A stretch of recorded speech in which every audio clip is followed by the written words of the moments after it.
Hi, I'm Brenda Workman. Welcome to my kitchen. Glad you stopped by. Be sure and subscribe to my channel so that you'll be able to see the other videos that I do. I hope they're helpful to you. I'm going to talk a little bit about dry beans today because sometimes people are a little afraid of, cooking dry beans. How can I cook them where they're good? And there's nothing wrong with using canned beans. I certainly use them when I cook, when I put recipes together. When you're using canned beans, they are higher in sodium, so you probably should rinse them before you add them to your recipes. But dry beans are not hard. I keep a lot of dry beans in my cabinet. Beans last for a pretty good while, and if they get a little older, as long as they don't smell bad or you don't see bugs, they probably have maybe just lost a little nutritional value as they age. But you can keep them in your cabinet a good year. And I would recommend that you put them in an airtight container. You know me and my jars. So here's just a few that I have in my cabinet. These are navy beans. These are garbanzo beans. I also have soybeans in my cabinet. All of these are dry.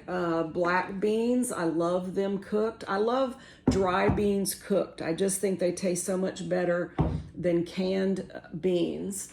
Large lima beans, I love those over rice. Oh my gosh, so good. And then this is kidney beans that I have in my pantry as well. Over here I have Great Northern beans.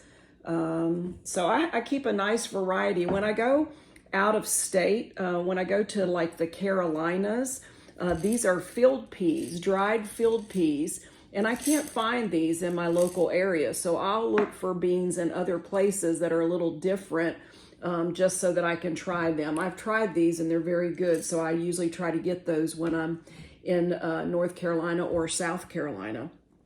I also keep in my cabinet lentils. So these are red lentils, and these are green lentils. Now the lentils typically don't need to be soaked overnight, but your other beans do. Otherwise, number one, they're going to create a lot of gas, and number two, they are not going to be nearly as soft, and they'll take a long time to get soft. So you want to soak the others. Well, we'll talk a little bit about that, but lentils you don't have to soak. Red lentils cook really quickly. So I have some recipes for sloppy joes where you use red lentils. A lot of like Indian curry dishes have red lentils in them, and these cook very quickly. Soups, I add red lentils to.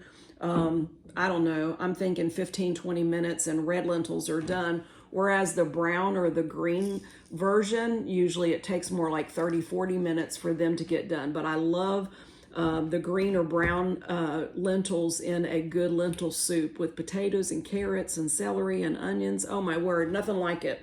So I do keep lentils. And beans and lentils, the legume family, is very high in protein and very high in fiber. So it's really good for you.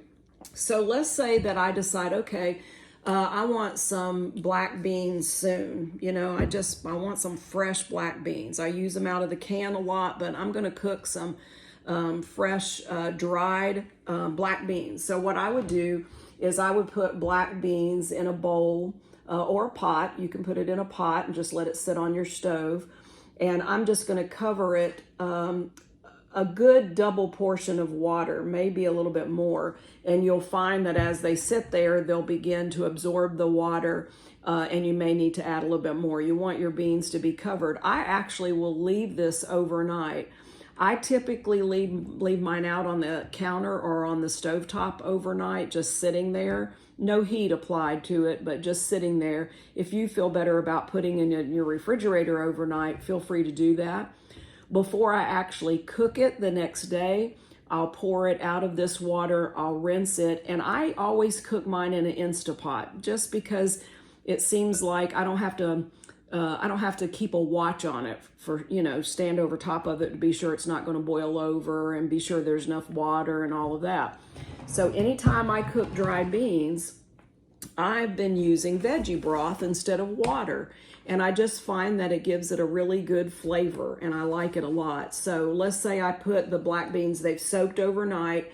The next day I'll put them in my Instapot, and I'll add probably for that amount of black beans, I'll probably add, that's probably maybe 2 cups of black beans.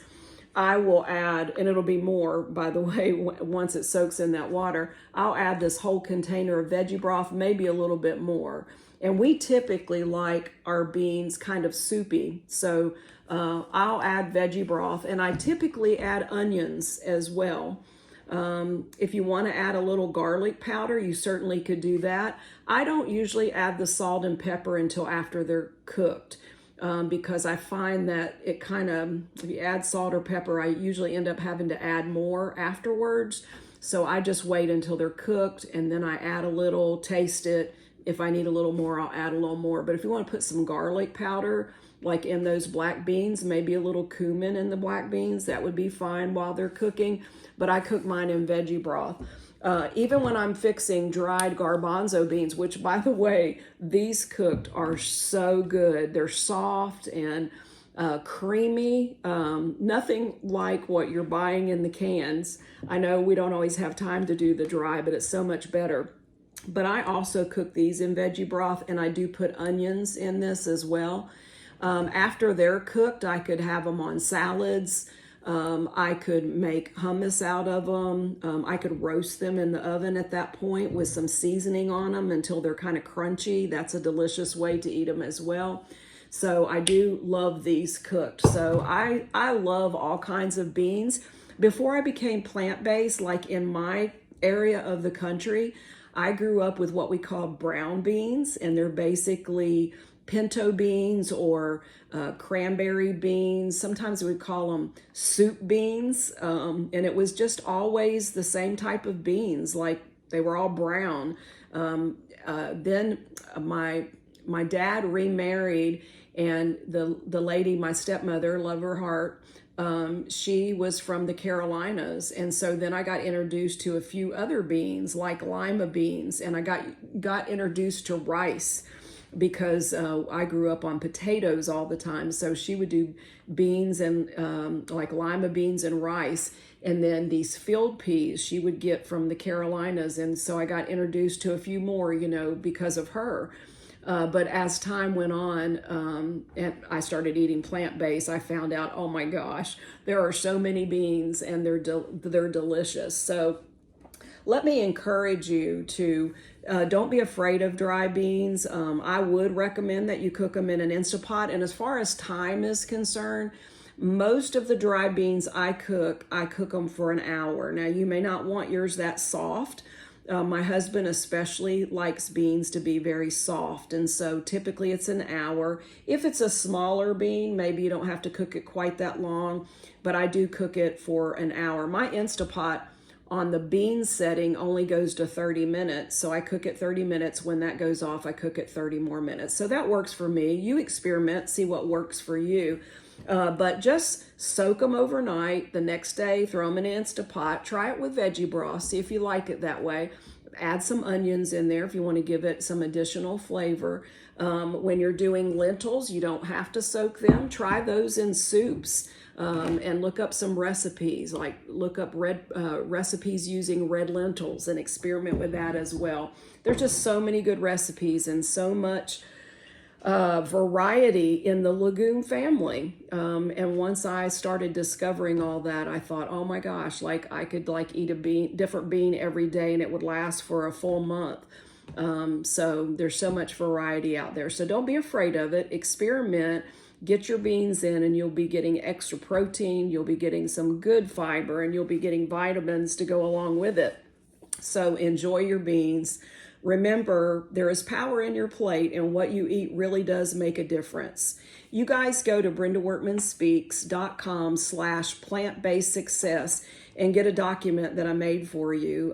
It's just a lot of information I wish somebody would have handed me when I first started eating plant-based. I think it'll be very beneficial to you. So be sure and grab that, and I'll plan on seeing you next time.